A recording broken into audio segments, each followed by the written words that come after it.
welcome back to Porous Borders. I'm Andrew, this is episode 17, and today on the show I'm speaking to Josten Myburgh, who is a composer, musician, improviser and curator from Perth in Western Australia. I met Josten last December at Tchake Festival in Kuala Lumpur, and I really enjoyed talking to him, and I was really stoked we were able to squeeze this recording in the morning after the festival finished up. If you want to see Josten's performance from the festival, you can head over to the link in the show notes. There's a full performance video on my YouTube channel, and we do talk a lot about the performance in this episode, so do check that out if you're curious. Josten performs on saxophone and electronics as a solo improviser with the groups Tchake, I hope I'm pronouncing that right, Mahagonny and Breaking Waves, and he's part of organizing the record label Tone List, which is a label focused on experimental music and sound from Western Australia. As part of his work with Tone List, Josten also organizes the Audible Edge Festival every year. This year's festival was set to run in April, and obviously that's not happening now, so if you have any cash to spare, head over to the Tone List Bandcamp and grab something from there. And if you want something that Josten's involved with, you can check out the record Berlin Split, which you can get as a CD or download. It's a really great release. I've been working on this podcast for about 6 months now, and I've really loved all the conversations I've had for it, and this one in particular is one of my absolute favorites. And if I had to pick one that represents what the podcast is about and what I want to achieve with it, I think it would be this one. Josten talks a lot about why he's stayed in Perth instead of moving to a bigger city, and why he's made a point of making strong connections with Southeast Asia, and both of those things are very, very central to the way I think about doing this podcast and music scenes in general. So to give you a bit of context, this interview was recorded the day after Tchake, which is why we spend a lot of time talking about the festival and some of our favorite performances there. Again, check out my YouTube channel because there's a bunch of videos of those performances on there, and whatever isn't there already is going to be coming in the future. At the time of recording, I was in the middle of a tour with some friends from Indonesia and Malaysia, and I don't think I'd gone to sleep before 3 a.m. for the 3 or 4 nights prior, so I was really struggling to form sentences. But Josten, on the other hand, was about to head back to Perth after many months of traveling and performing over the world, and having roughly the same bedtime as me, and he still managed to be incredibly articulate in all of the things we spoke about. Before I get to the interview, I have a new Anchuan record coming out this week, so please follow me on Bandcamp or Spotify or whatever you use. And if anyone's stuck at home and wants to talk, please reach out over email or Instagram. I'd love to hear from you. I am in day 7 of self-isolation at the moment, and I'm definitely looking forward to seeing the sun again next week, even if it's only going to be for a few minutes on an early morning walk or something like that. Please take care, and thanks for listening, and I will talk to you again next week.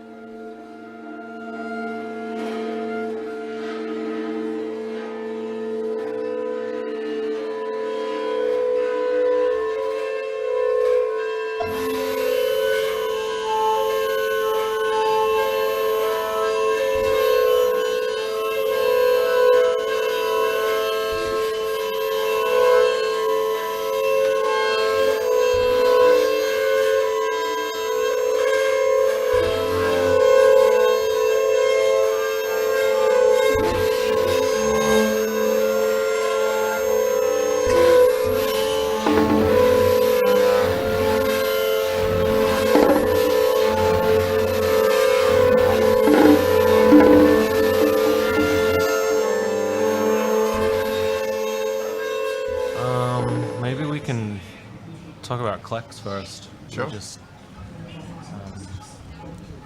had the last night you played. Yeah. Your performance was great. Were there any highlights for you? Yeah. The most... Well, it was great to see Burkhard play, Burkhard Yeah. Vines, because I don't know. Yeah, it just yeah. I've met him a few times and Right. and listened to lots of recordings, but never seen him play live. So it was great to finally see that. Yeah. But the real highlight was the trio of Junao, Caesar, Yeah. Lala Reich, and Otomo Yoshida. Yeah. That was, yeah. I guess I was talking about it with Burkhard. The Lala's drumming is so kind of anarchistic or something. Thank you. Oh, is that Kaya Toast? It is, yeah. That's awesome. I wonder if I can find Yeah, I thought her playing in particular had such a strong commitment to listening and like physicality and her like technique, which was not bad. It was just idiosyncratic. That never got in the way of any of the ideas she was trying to execute. And it, as such, this really forthright, confident playing with like, you know, she would lift her arms so far above the drums for every stroke. Yeah. That blended like perfectly with this really decisive, angular kind of guitar language that both Otomo and Junao had. Yeah.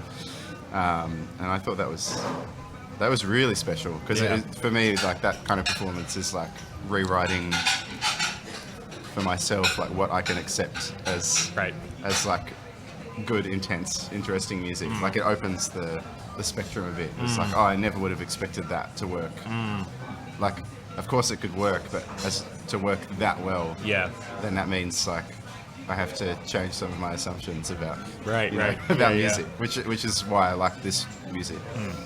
Yeah, that one was a real highlight for me too. I don't know. It was one of those ones where, you know, like sometimes people spend a lot of the performance working out how to play with each other. Yeah. And there were a few of those, and that's interesting to watch too. Of course, yeah. But they just seem to kind of immediately know what to do and be listening to each other really carefully. And Yeah. I liked the trio of Siwai, Burkhard, and Yunchi Wai at the end as well. That was there was some feeling around in that one, but that was very interesting. And listening to these three, I guess there was a lot of stuff in the festival that was like, you know, there's a certain homogeneity to the palette.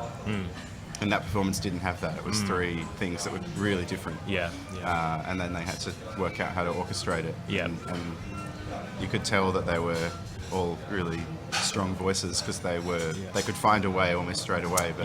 But even from the very beginning, you got the sense that there were three really divergent approaches that we're going to have to spend like half an hour making sense of that. Like Burkhard was saying to me, like he likes it when it doesn't like kind of all just gel straight away or something. Like there's layering and sculpting going on. But he was like, that's very hard to sustain for a full performance. But that was cool. Yeah, that one ended up being more the whole way through a little more subdued than I expected, but great. Yeah, and I think because Klex is so full of really intense loud music, anything that's a respite from that for me is actually really appreciated.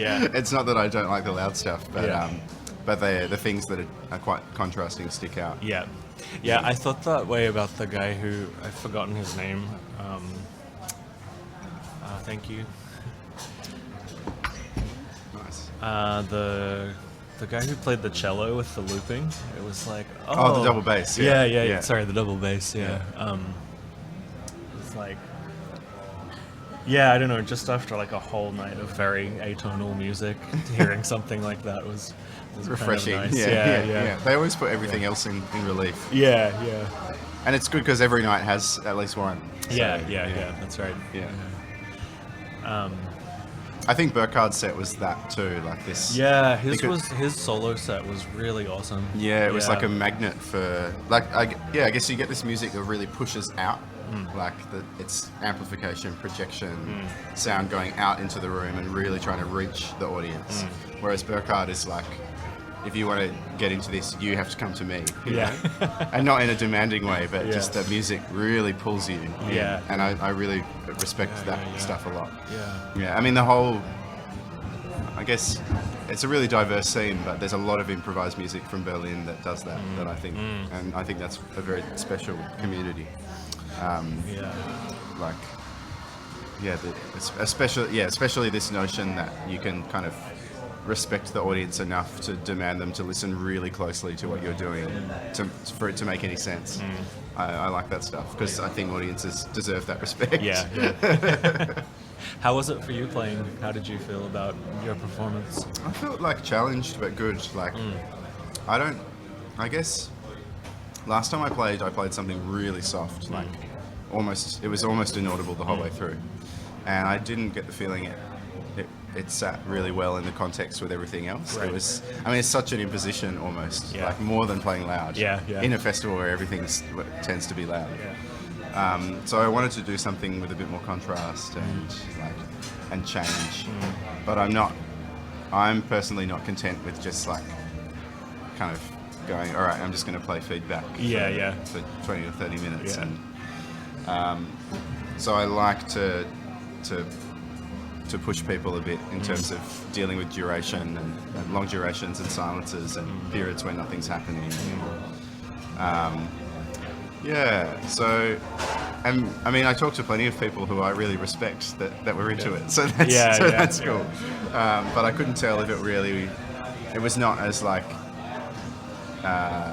there's such a good atmosphere to so much of this really noisy music. Like it's really physical and involved, and it's kind of fun, and the audience likes to see people getting really into it, and that seems to be really respected at Clex. Whereas, so I sort of felt a bit like this kind of composer brain stepping out of the moment and observing from the outside or something like that. And then I thought that maybe doesn't fit so well, or like it's maybe a bit confronting or something. I don't know. I don't want to make it seem like, I'm doing something like quote unquote more intellectual than everyone else or something. It's nothing to do with that. But it just felt they felt challenging, but I like that. I like for it not to be kind of easy. If that makes sense. So is that something you think about when you're working out what you're going to play for something like this? Is who else is playing and how you can contrast with a little bit? I think the main thing was, I mean, this piece. I've been playing this piece a lot, so it's not. It didn't change that much for the situation, but I think it's subtle things, and maybe deciding to start. I think every other time I play it, I start with feedback rather than with a field recording.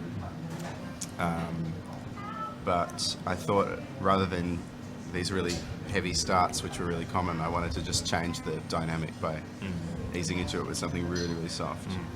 I'm playing this recording, which is quite recent, of it's like South African dawn with baboons yelling, which fits really well in the piece. But so I think that was the main thing, to deciding to play that first, so as to maybe like set the audience up for something different, but then just play something really loud anyway after a while. So this composition you played, can you talk about it a little bit? What the you've been playing it a bit up before now as well. So it has a lot of different forms, and I'm actually working on a version of it now, which is kind of similar overall, but has a lot more heavily composed material, like layers and layers of collaged electroacoustic stuff that I'm working on slowly. But it's I guess it came out of an acknowledgement that I'm trying to find a particular sense of expression in both improvisation and composition, which is less about like making gestures or lines, and more like these kind of blocks which really abruptly change. And not necessarily in a dramatic way, but just trying to get rid of that, like flourishes and embellishments and stuff, clearing that stuff away and leaving a really strict and stringent approach to material, which is how I've been approaching saxophone playing, and it's how I've been approaching electronic music. So then I thought maybe there's a way I can get all of these different languages that I have to sit in relief with one another and find some commonality between them that emerges through them just sitting side by side. And that's the same with the field recordings, like trying to listen to these recordings in a way as both an evocation of place but also just pure sound matter that has, to me, similar formal structure to the things that I'm doing with the electronics and the saxophone. So like there's the very first recording is this kind of really dense field, but it's a relatively static field, and then it's kind of interrupted by this quite like comical sound of baboons yelling. And at first it's just one, and then there's another silence, and then there's many, and they start panning over the stereo fields and this kind of thing.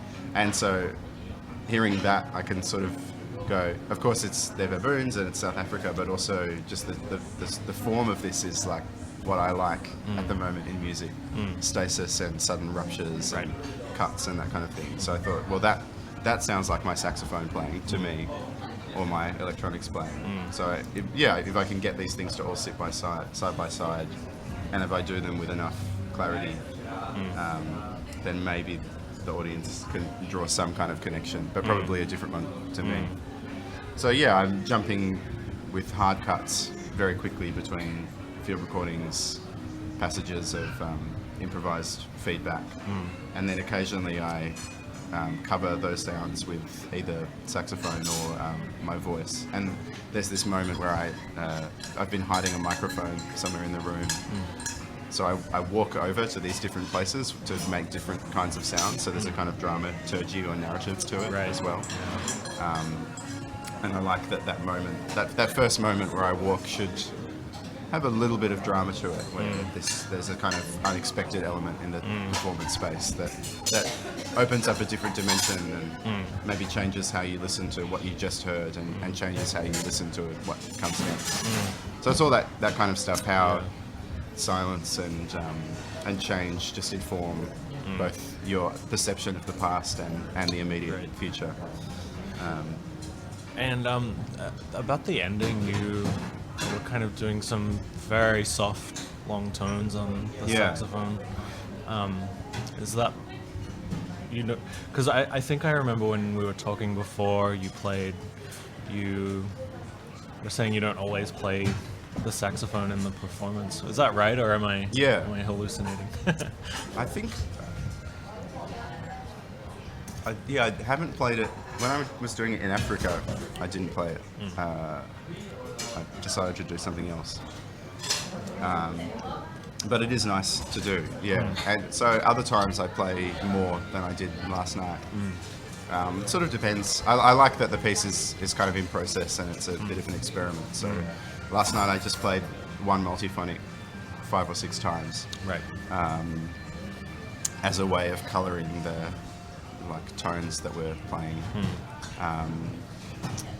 And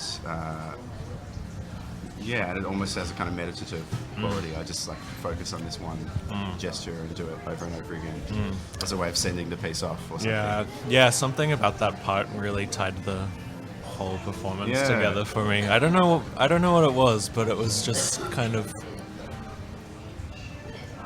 just seeing you kind of repeat the same thing over and over. Made just kind of, I don't know, put everything else into context somehow. Maybe it's part of the language that I have that can't be expressed by any of the other material. I like to play the same sound over and over again. Especially quite an unstable sound, like a multiphonic on the saxophone, where no matter how much you practice them, they're always going to waver a little bit. So just doing that over and over again, and really getting into the world of the sound, and also the breath in between. Yeah, I like that stuff, but it's hard to do it in an interesting way with the feedback instrument I have. So yeah, maybe that's that little bit of my language that's kind of missing in the piece that finally comes in at the end. Right. That's how I would see it, but obviously the audience doesn't know my whole life story. So also it's quite like conventionally beautiful in a way. So I think one audience member said that kind of shocked them, that moment came in and they were really interested by that decision. So that was cool. Yeah, that had that effect. I'm interested in, I guess, what your background is as a musician and how you get into this stuff. Yeah. So you grew up in Perth. Were you like a band kid or at school or? No, I grew up in Myburgh, which is like an hour south of Perth. Okay.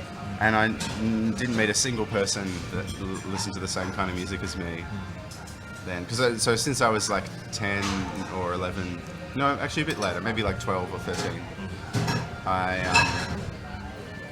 I was playing drums since I was 9, but I didn't really listen to much music. Like I didn't come from a musical family or anything like that.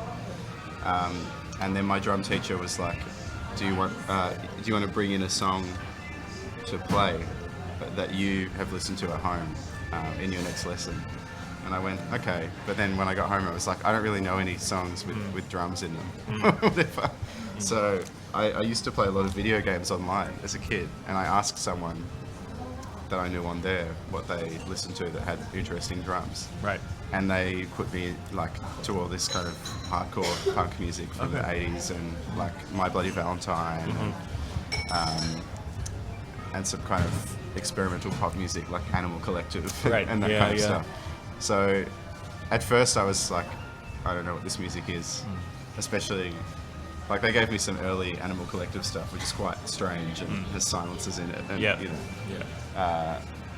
But after a week, I realized like that the music was really fascinating to me, and I wanted to keep listening to it. So since I was pretty young, even though not all of the music I was checking out was really experimental, still that was my gateway into like different experiences with music. Right. But I didn't meet anyone I could play that with until I started studying composition. Okay. So that was my gateway into meeting people that I could actually play with and stuff like that. So I had a similar experience, I guess. I spent a lot of time on forums because I was really interested in music, and growing up on the Gold Coast, I couldn't go and watch anything unless I went up to Brisbane, and there wasn't anyone at school who was interested in the weirder stuff I was getting into anyway. I think I got teased a lot for it. Yeah. Actually. I don't know if you had that experience. I remember I was in music class in school one time, and our teacher, we had a unit on jazz, and our teacher played a piece by Mingus that was quite strange. Cool.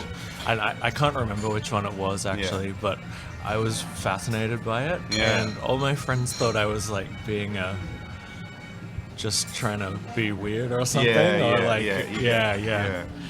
I was kind of lucky because my teachers actually like nurtured that interest in me to some extent, like more than I think many teachers would. My saxophone teacher was quite into Eric Dolphy, and once he realized that I was into that stuff, he showed me how to play some extended techniques. Right. And he encouraged me to put that stuff in my improvising. But I sometimes think like there was never a notion that you could actually play that music. Like I could never go on at like a school, like what would you say, like an assessed performance and do a transcribed solo of Eric Dolphy's or something alto. Like, but if I could, that would have been so awesome. To start pursuing that stuff earlier. But they also like once I took an interest in like Bartok and Igor Stravinsky and stuff, they had scores in the library that they showed me that I could read, and so there was some kind of access, but it was never like it was never appreciated that you were too curious. It was sort of just like, oh, that's the thing. But, Yeah. So I don't know, but it was very lucky to finally run into like-minded people when I started studying composition, which I think happens to a lot of people. Yeah. And our composition course in Perth was really open-minded, and right. you could kind of just do whatever you wanted. Okay. So that was a gateway in a way. Especially because I never really understood Feldman or Cage or Perez or anything like that. I knew about them, but I would listen to them at home as a kid and be like, oh, this is interesting, but they don't really like it, or it's not really, I don't know if it's music or not. Yeah, right. Yeah. And then as soon as we had lectures on that music and it was explained what they were going for, it was like, oh, okay, of course. Like, great. Now that's another way I can think about music making. And that was super exciting. Yeah. I had a great first year at composition school. Yeah. So what were you, when you were studying, what kind of, I guess, were you making music similar to what you do now, or? I think there's some similarities, and definitely like things I've been trying to pursue since the beginning. But like, I was doing a lot of like chamber music and new music kind of stuff while studying, more in kind of electroacoustic world, and trying to be a bit more experimental with it. But that was the main thing, and I still do that stuff, but with a very different perspective.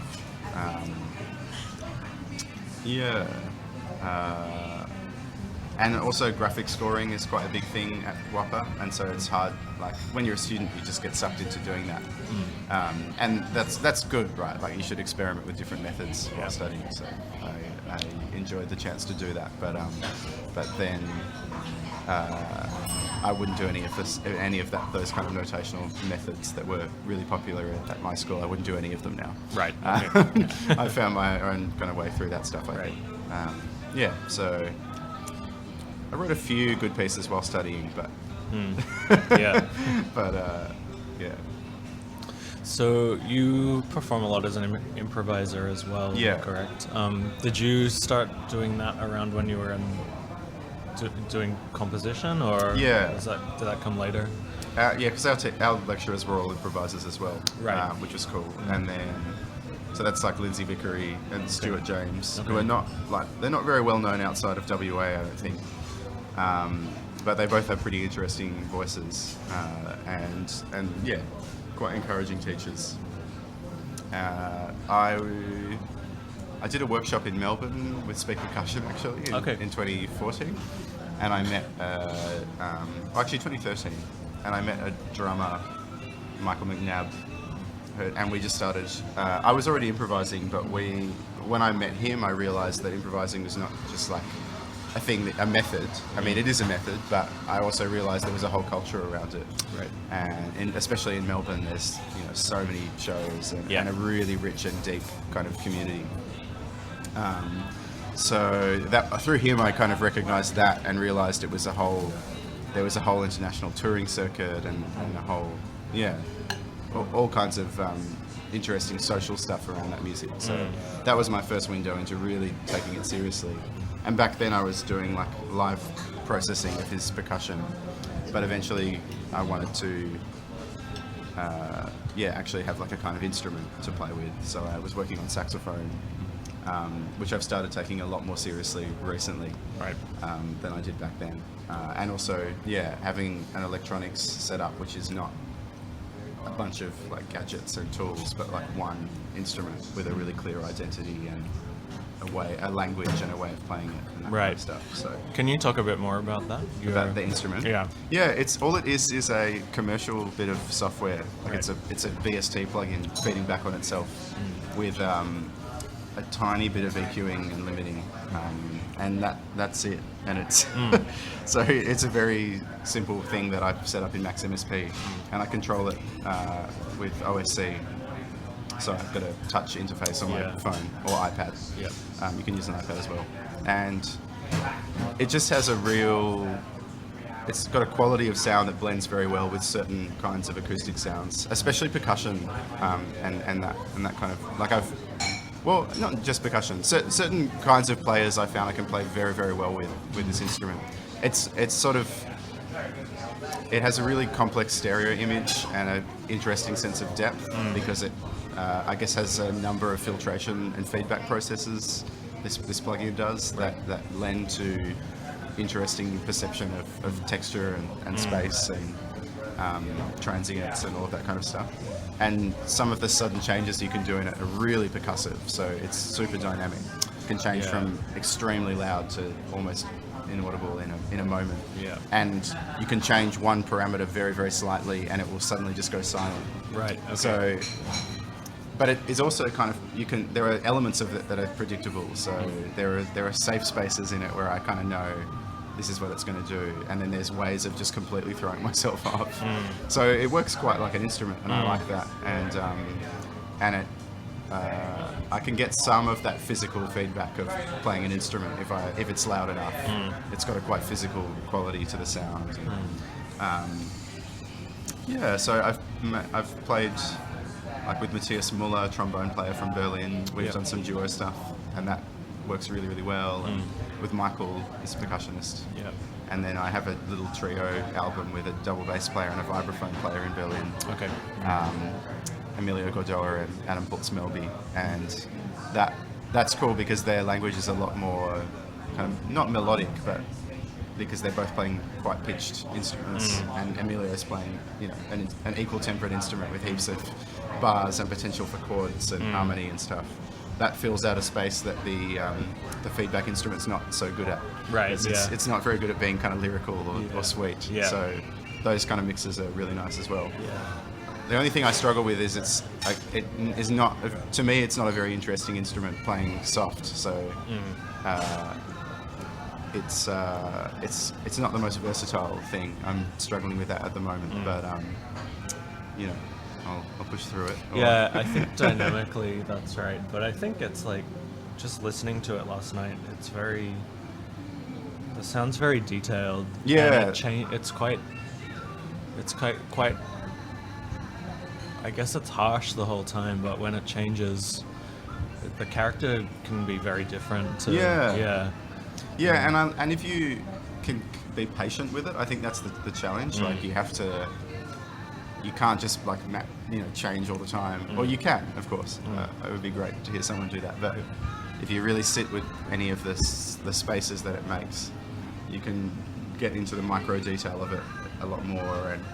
And maybe it's more compositionally interesting to spend more time with each bit of material because that's where the interest is for me. It is a really detailed instrument and it's a chaotic system. So it's going to be often staying in the same kind of space with the same kind of character, but then it will suddenly change, or it will gradually be shifting, or it will have a rhythm to it that is repeating, but it's never quite the same, or all of that kind of stuff. So, and very occasionally you end up in a sound which appears stable, like it's not going to change at all, and you leave it for 20 seconds, and then it transforms into something really unexpected. And sometimes they can be fantastic sounds or really weird, surreal kind of sounds. So I keep finding new things in it. The thing I struggle with is it always sounds like itself in a way, like it's because it has this really particular high frequency content and these really strong peaks.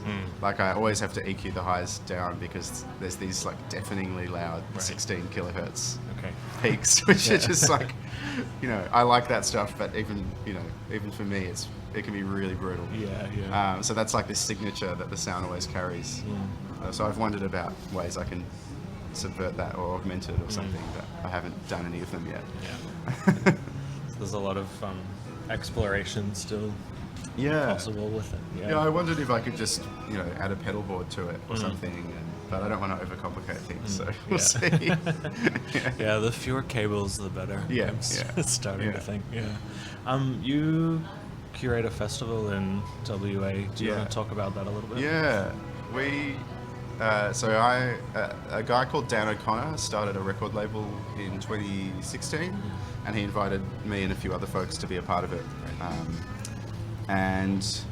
It's kind of the idea behind it was that it is sort of like a collective rather than a curated selection of work or something. we wanted to just be a platform where anyone from Western Australia who was releasing the kind of music that we're doing, like improvised and experimental and experimental composition, we wanted there to be some kind of platform where that could all come from the same place. So let's say if someone's from the outside is like, what's going on in Perth, then they see this full catalogue of stuff, but you can't pin down like, oh, this is the Perth sound or aesthetic or something by just listening to one or two releases. It's a kind of field, amorphous field of different stuff, and we try not to let our taste or choices kind of get in the way too much of that process. So we're doing a kind of service in a way for this rich thing, which is this emerging community in Perth. Perth scene is kind of young, I think. It's like there's some improvisers who've been doing it for a long time in Perth, but for a long period of time, I think most people would get to about age 21 or 22 and then leave. So there's a lot of ex-Perth improvisers in Berlin and Melbourne, some of whom are like extraordinary, like some of my favourite musicians in the world, and they came out of Perth, but they no longer live there, and they almost, some of them almost never come back.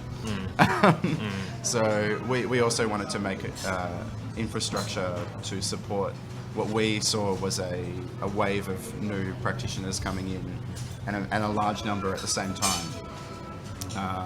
So that's where the label kind of came out of, and very quickly the festival sort of as an opportunistic thing in a way, like there were a lot of European touring artists coming in January for the festivals on the East Coast, like the Now Now and Sound Out, and also to play at Make It Up Club and Monofoma and things like that.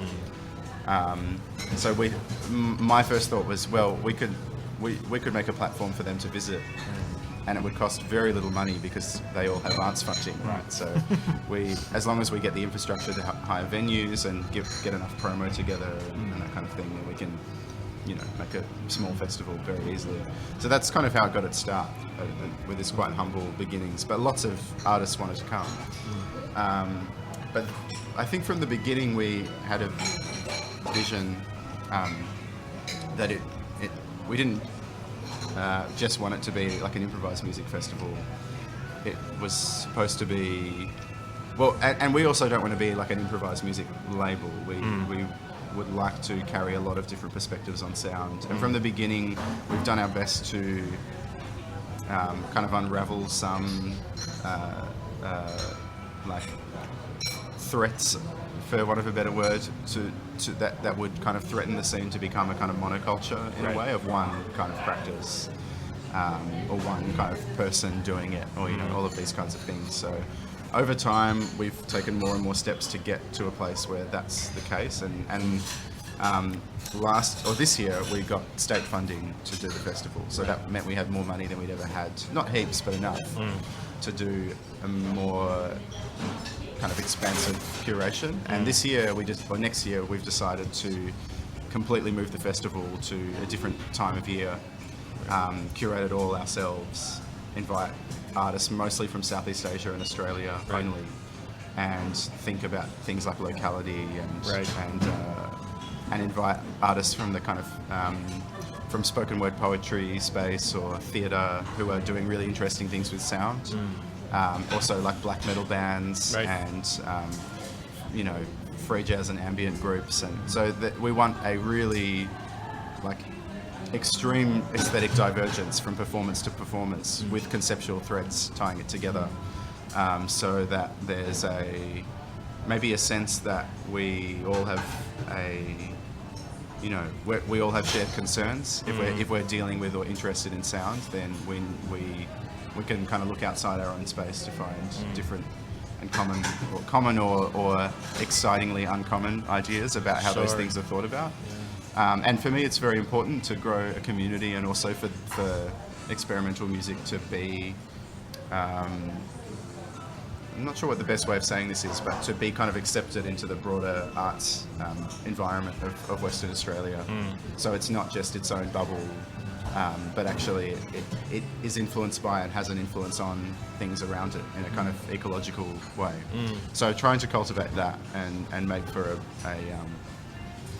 I see more opportunities to just feel like nurtured and supported and encouraged to be brave and weird and kind of out there with what people are doing. So that's the kind of ethos of the festival. It's also, I should say, like we never really invite big names to the festival. It's more like the artists that are getting invited are people who will take an opportunity to be with another community in another place and take their music seriously and join in and make friends and new collaborations and that kind of thing. So it's against this idea of like one having a headliner or something like that, and it's just about people being in space together and sharing ideas. And so that's some of the ideas behind it. It's called Audible Edge. That's the name of the festival. Right? Yeah. So I guess there's a lot of kind of conversational threads we could take from everything you just said, but I think what I guess like for me, what's a big part of like what I want to do with this podcast and the work I'm doing is the connection between Southeast Asia and Australia. I feel like is it's so encouraging to see it growing, but it's at the same time at this point, in 2019, it's so it should be stronger than it is at this point. And I feel like that's part of maybe in Australia us taking our cultural cues from the US and in Europe and not really, I guess, how do you put it, like considering seriously our physical location in the world, and maybe in Perth you're especially kind of, we were saying last night that Indonesia's closer to Perth than Brisbane is. I think that's true. I have to double check, but even notionally, the fact that they're that close, So, I don't know. Can you elaborate on that a bit? I don't want to talk from any position of authority because I've only come to Southeast Asia. I mean, I've come many times, but I'm not really immersed in the scene or anything like that. But it just seemed after a point totally nuts that we have like really neglected this whole community of practice that has obviously been here for a really long time, and neglected a chance to share in the becoming of those communities. And I think for Perth, because Perth feels a bit like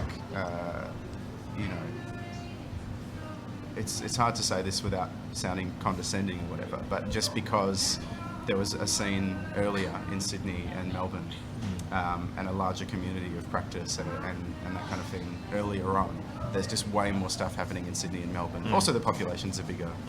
And some of the, in my opinion, some of the best improvised and experimental music in the world is happening in Sydney and Melbourne. Yeah, absolutely. It's like, those scenes are absolutely extraordinary. And Brisbane too. Brisbane's really different, but that has its own kind of identity.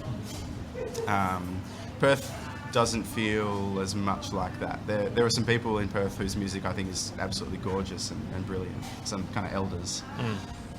But their attitudes and approaches to participating in community are quite different to the Robbie Avenimes and Jim Denleys and Amanda Stewarts and stuff of the world, or the Will Guthries, people who've been organising concert series and being really actively involved in community life, all of that kind of stuff.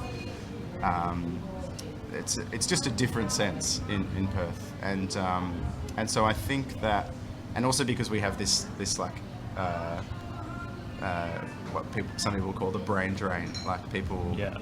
Really great musicians who just leave as soon as they can because they see more opportunity elsewhere. We've sort of struggled to get off our feet and find maybe not an identity, but some kind of identity, like some kind of shared notion of what we're doing.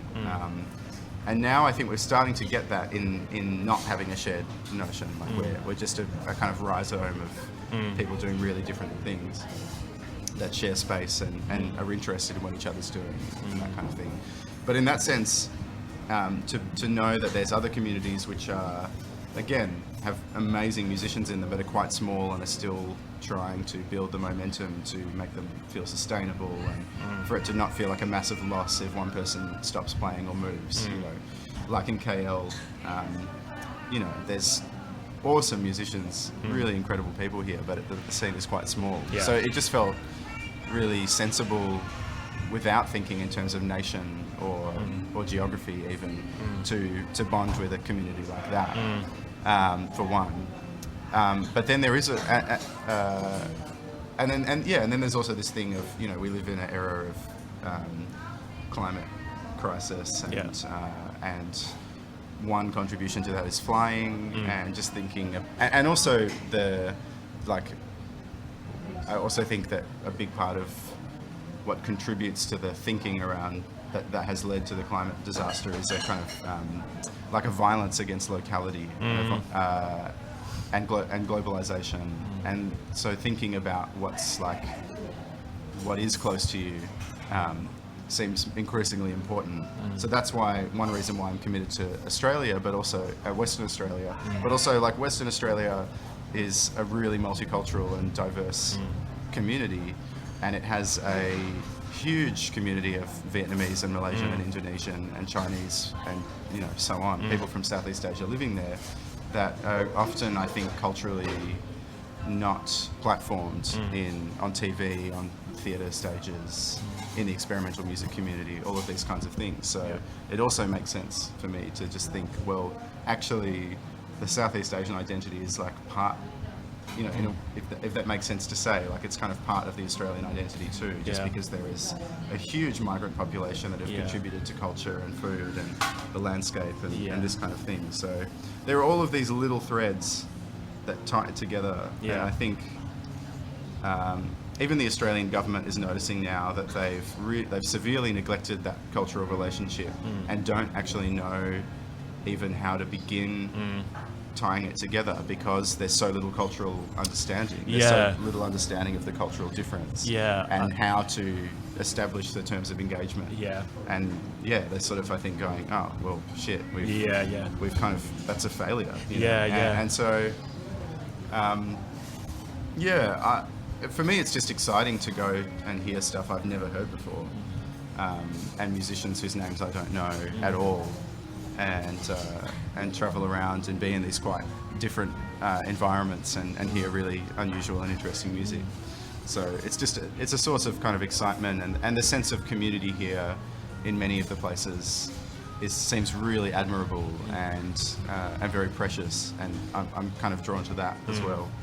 Yeah, so lots of different threads, but it's very cool. I think so. In this last week, anyone who's kind of interested in the things we're interested in, who's from Australia, would have seen the news that the arts department of the government is not going to exist pretty soon. And I don't know. I felt very sad reading that, and even though I'm kind of a little more removed from what's going on in Australia, just reading that was like, I don't know, I felt it more than I expected to. How do you feel about that in Perth? Because I know you guys just got some state funding for your festival. This stuff's so complicated, and I don't know if I'm like an authority worth listening to on it. But I mean, it's a crisis in Australia that there's such a neglect of culture and the arts, you know, which are kind of the same thing anyway. But that's a massive nationwide problem that's resulted in the poverty or the struggle that so many artists go through to actually survive, and this seems to be replicated all over the world. At the same time, I don't know. I think that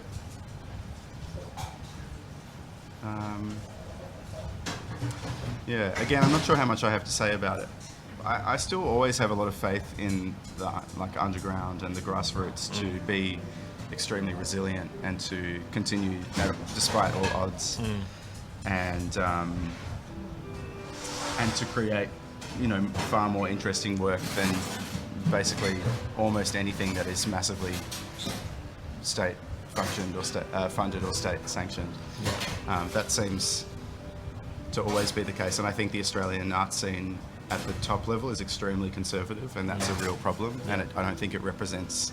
I think part of the problem of this divide in Australia, or this notion that culture is, or art, the arts are not so important to our identity, is that so much of that, like, that is the case for a lot of for a lot of the arts that we experience in Australia. The like, I don't know what the like orchestral classical music from Europe has to do with the Australian identity now. I mean, a tiny bit. It's not like it should be completely erased, but the fact that so much money gets funneled into that kind of space, I feel pretty ambivalent about, and I would not be surprised if people, you know, felt, well, the arts are not for me because that has nothing to do with who I am, whether as an older or a younger person.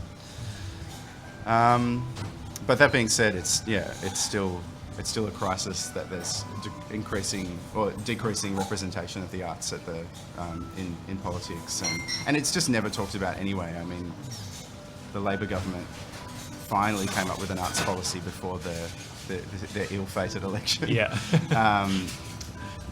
But it was kind of a pittance, especially, you know, compared to what some, like the Canadian government, they promised something like, what was it, 100 times more than the recent Labor government did attempt to.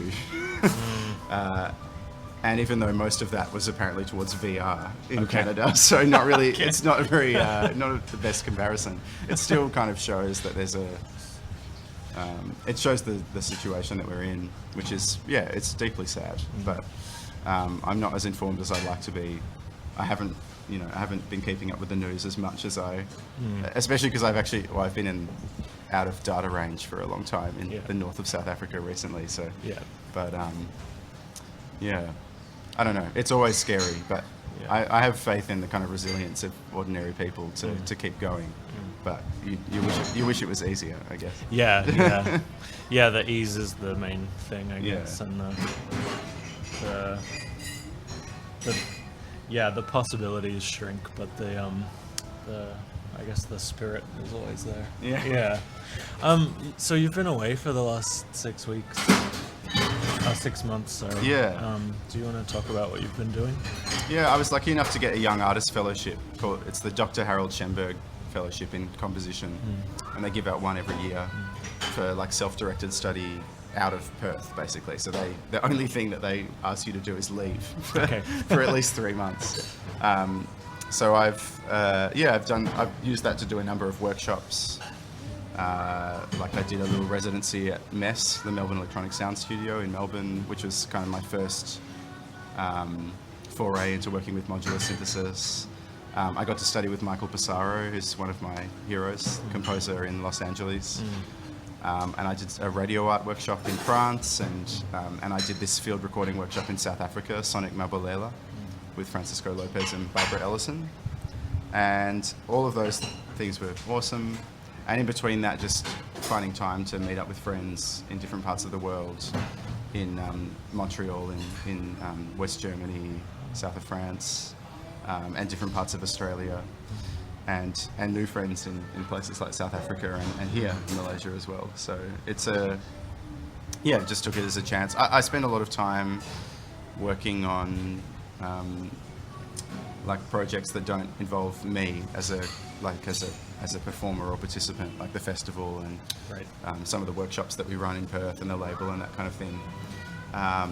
So this was my chance to just spend 6 months of the year only thinking about music and developing my own practice, and that was great. Lots of fun. So I know from talking to you earlier that South Africa had a quite an impact on you. Particularly Johannesburg, right? I mean, I wasn't there long enough for it to really to really get an impression of it. But because I am South African, but I've never been, I felt maybe more attached to the place than I would anywhere else.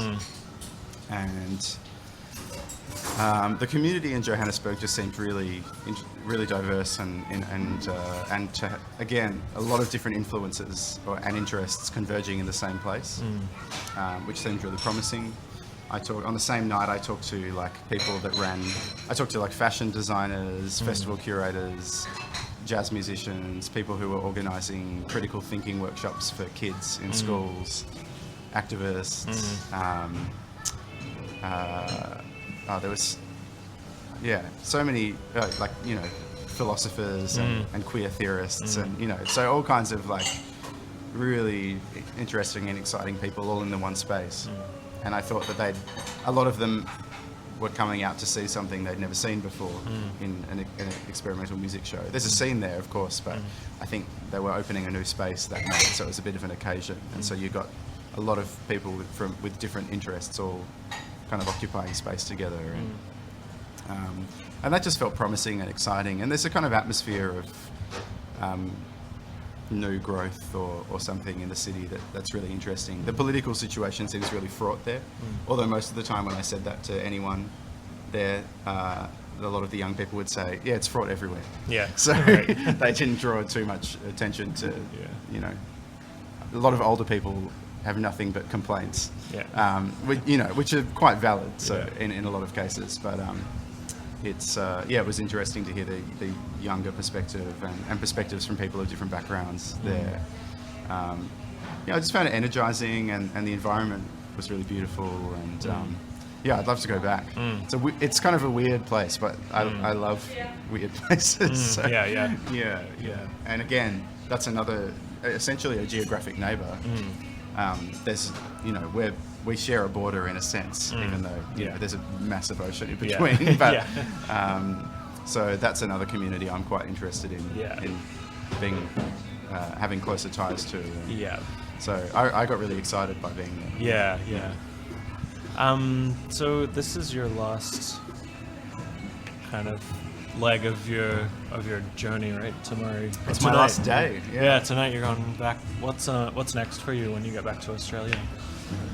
Well, Coxey and Jong Jansen are coming to Perth. Great. Straight away, which is really exciting to me.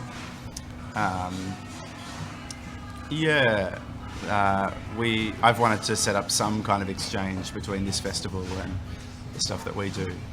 And we got a little bit of funding from the city of Perth to do that. So they're going to come and just play with lots of people in Perth. Great. Record, play a few shows. And Siwai will do a few film screening too, which I'm excited about. So there's that, and also Hector Rey, who's a composer from the Basque country in Spain. He's also going to be there. So lots of visiting artists in December, and then in January we run this workshop called Sounding Together, which is something I'm really excited about. It's kind of headed by Jim Denley, but this year we're running it also with Annetta Krebs from Berlin as a mentor, and we sort of go out into the outback in Australia. This time it's on Wadandi and Yungar country, which is like 3 hours south of Perth it's a little town called Dunsborough. We visit particular sites of interest, be they rock formations or lakes, or we go walking together, we find interesting sites to play in and record, take field recordings, improvise together, compose, and it's a very kind of non-hierarchical experience. So we self-direct it all the way and try and find a way of making it all make sense, and we've only done it once before, but it was a real success in my opinion. So I'm really excited about that, finally having a second outing. Then so we do that, and then we have lots of great visiting artists in town playing shows and sharing their knowledge with the scene, and then a few little projects lined up next year, something for Liquid Architecture, cool. Maybe some touring at the end of next year, and just teaching, and I'd kind of forgotten what Perth's like in a way. I've been away so long, so I'm really excited to dig back into some duo projects and things like that, cool. and maybe properly develop those, maybe get some new tools to play with and record with, and start finding a new language. Cool. Yeah. Cool. Just trying to think if there was anything I missed. Yeah, where can people find your work online? You have a website, right? Yeah, so my website's my name, jostenmyburgh.com. Tonelist is tonelist.com.au or tonelist.bandcamp.com, just to go straight to the music. And everything on Tonelist, we have like a little blog which has some interviews with local artists and videos and all the info about sounding together and Audible Edge, our festival, and our residency program, and actually also there's a calendar on tonelist.com.au where you can see basically, well, we try and make sure every gig of experimental music that's happening is on this calendar. So if you're in town and you want to know what's going on, you can see. And also if you want to play in Perth, you can just come right to us and we'll try and put something on. Cool. jostenmyburgh.com is my own website. Great. Is there anything you think we should cover? Anything we missed? I don't think so. I mean, always, but also not. I probably talk too much, so. No, it's great. It's been a really nice conversation. Oh, thank you. Thank you so much for doing this. Thanks for chatting to me. I appreciate it. Cool. I'm looking forward to it's nice to become familiar with your work, and looking forward to what you seeing what you do in the future. I'm really struggling to put words together. It's great. So little sleep. I'll come to Jogja and then. Please. I'm hoping that happens soon. Yeah, that'll be great. That'll be fun. Cool. All right. Andrew.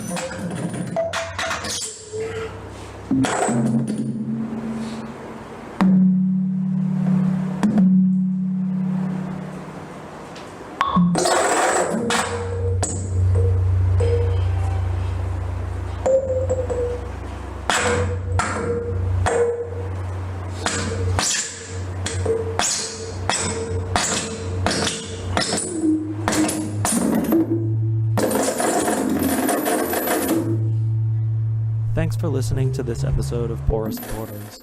If you're interested in exploring more underground music from the Asia-Pacific region, you can check out my YouTube channel, Concrescence Records. You can find the link to that in the show notes. If you like the podcast, please subscribe, rate, and review in the iTunes store. If you have suggestions or feedback and you want to get in touch, you can email the show at porousborders@gmail.com. You can also find me on Instagram at @ANDRWMH.